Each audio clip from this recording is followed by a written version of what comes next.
안녕하세요. 저는 지금 현재 사고력 수학학원을 운영을 하고 있고 공부방이나 교습소, 센터 등 1인 창업을 컨설팅 해드리고 있는 오선미 대표입니다. 저는 교사를 두고 학원을 운영하면서 왜 정작 1인 창업을 컨설팅을 해드리고 있을까요? 그 이유는 제가 이제 다시 창업을 한다면, 다시 창업할 기회가 온다면, 그리고 학원을 어느 정도 하다가 다시 시작을 하게 된다면 1인 창업을 할 거예요. 그래서 여러분들께 1인 창업에 대한 장점과 노하우들을 전수를 해드리고 있는 거고요. 오늘은 제가 공부방으로 1인 창업을 할 때에 체크할 상황과 준비 절차 등을 꼼꼼하게 알려드리도록 할게요. 자, 첫 번째, 어떤 과목으로 어떤 대상을 타겟으로 할 건지 선정을 해야 하는데요.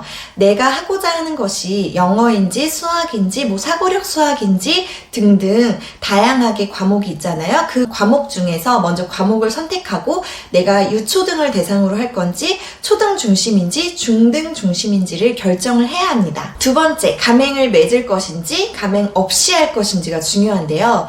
내가 해당 분야의 노하우가 축적이 되어 있고 내가 혼자 할 수 있다면 저는 가맹 없이 하는 것을 추천을 드려요. 하지만 브랜드 네임이 필요하다던가 내가 체계적인 커리큘럼이나 노하우가 필요하다면 가맹이 필요할 수도 있습니다. 가맹을 하는 것에서도 단점이 있고 가맹을 맺지 않는 거에서도 단점이 있지만 기왕 둘 다 단점이 있다면 저 같은 경우에는 가맹 없이 하면서 그 노하우를 축적하고 자신만의 브랜드를 만드는 것도 좋다고 생각을 해요.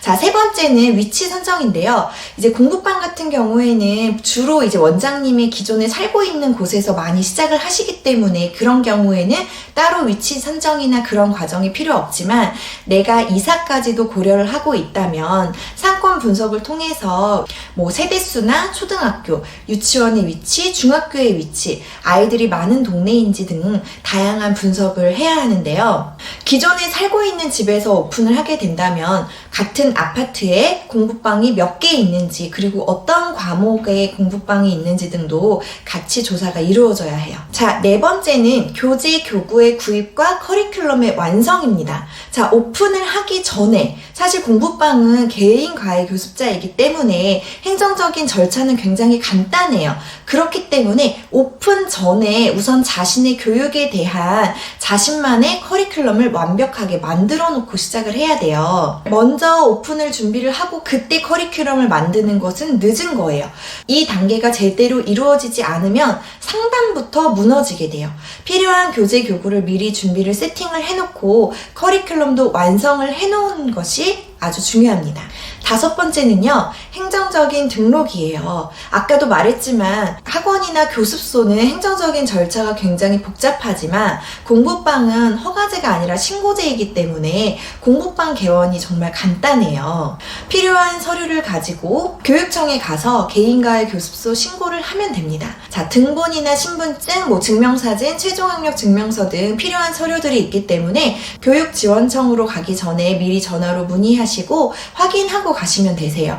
자, 교육지원청은 아직 오픈을 안 하셨어도 전화 문의를 언제든지 하셔도 괜찮아요. 굉장히 친절하고 자세하게 알려줍니다. 개인과외 교습자 신고 후에 세무서로 가서 이제 사업자 등록을 하시게 됩니다. 자, 여섯 번째는 인테리어인데요. 공부방은 인테리어에 사실 큰 돈이 들어가지는 않아요. 자, 이미 깔끔한 집안이 있기 때문에 하지만 깔끔하고 밝은 공부방 분위기를 만들어야 하는데요. 어두운 벽지나 커튼이나 가구보다는 화이트 톤의 차르르 커튼이라던가 밝은 하얀 책상이라던가 예쁜 색깔의 의자라던가 이런 것들을 놓으면 훨씬 분위기가 좋아요.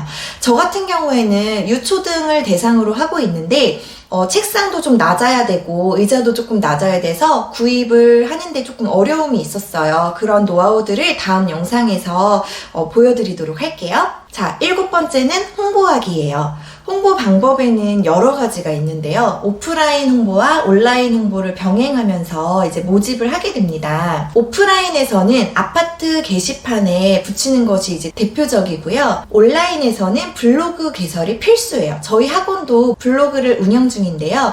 블로그로 많은 분들이 보고 상담도 오시게 돼요. 그리고 카페, 협력업체 등록도 중요한 방법인데요. 초기에 자리를 잡기 전에는 맘카페에 협력업체로 등록하는 것도 저는 추천드려요. 저도 그렇게 시작을 했었거든요. 그래서 효과를 많이 봤었어요. 여덟 번째, 어머님과 교육 상담하기. 자, 홍보를 통해서 수업 문의나 교육 문의가 들어오게 되었을 때 등록을 부르는 상담과 실패를 부르는 상담이 있는데요. 부모 상담에서 거의 모든 것을 좌우합니다. 요즘 부모님들은요, 선생님 딱 봐도 이 선생님이 초짜인지 경력이 많은 분인지 딱 알아요. 만약에 선생님께서 조금 경력이 조금 부족하다고 해도 내가 완성된 커리큘럼을 가지고 있고 그리고 내가 아이들을 잘 가르치려는 그런 성의를 보인다면 어머님들도 그 진심은 통하게 되어 있거든요. 그래서 초보인 분들도 너무 걱정하지 않으셔도 될 것 같아요. 아무리 좋은 경력과 커리큘럼을 가지고 있고 내가 아무리 아이들을 잘 가르치는 실력이 있다고 해도 부모님과의 상담, 부모님과의 소통이 원활하지 않는다면 등록으로까지 연결이 되지 않습니다. 자, 그리고 전화 상담이 왔을 때는요, 단순히 저희는 얼마고요, 어떻게 수업하고요, 이렇게 하고 단순 정보만을 알려드리고 끊는 것이 아니라 어머니 한번 오시겠어요? 아이 데리고 오시면 체험이나 아니면 테스트 수업을 해드릴게요. 이런 식으로 전화 상담을 대면 상담으로까지 연결해 주시는 것이 굉장히 중요해요. 자, 이렇게까지 8가지가 완벽히 되셨으면 이제 클래스를 구성해서 그동안의 준비 과정을 통해서 모집된 아이들과 수업도 하고 시작을 하시면 됩니다. 그런데 여기서 중요한 것은요, 수업을 하고 난 뒤에 부모님들께 수업에 대한 브리핑이나 피드백도 있어야 한다는 거예요. 저 같은 경우에는 매주 수업 후에 수업 사진과 이번 주에 배운 내용들에 대해서 문자를 보내드리는데요. 그래서 학부모님들의 만족도가 굉장히 높아요.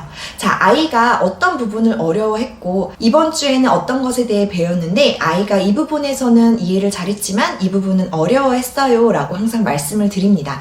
이 부분이 굉장히 중요한 게요, 2가지 의미를 가지고 있어요. 아이가 무엇을 배우고 있는지 알려드리는 것을 통해서 우리 프로그램에 대해 지속적으로 관심을 가지고 계시도록 하는 것에 의미가 있고요. 또 다른 한 가지의 의미는 우리 친구가 지금 무엇을 어려워하고 있는지 어머니께서 파악을 하고 계셔야 돼요. 이렇게 하지 않으면 아이한테 너 이거 학원에서 배웠어 안 배웠어? 배웠는데 왜 몰라? 이렇게 되는 거예요. 가르쳐 주었지만 아이가 이 부분을 어려워하고 있다는 것을 통해서 더 공부해야 할 부분이라는 것을 알려드리면 학원, 가정, 아이가 이 부분을 서로 알고 있기 때문에 서로 노력을 하게 됩니다. 자, 오늘은 이렇게 공부방 창업에 대해서 총체적인 준비 과정을 알아보았어요. 다음 영상에서도 저는 유익한 내용으로 또 찾아오도록 할게요.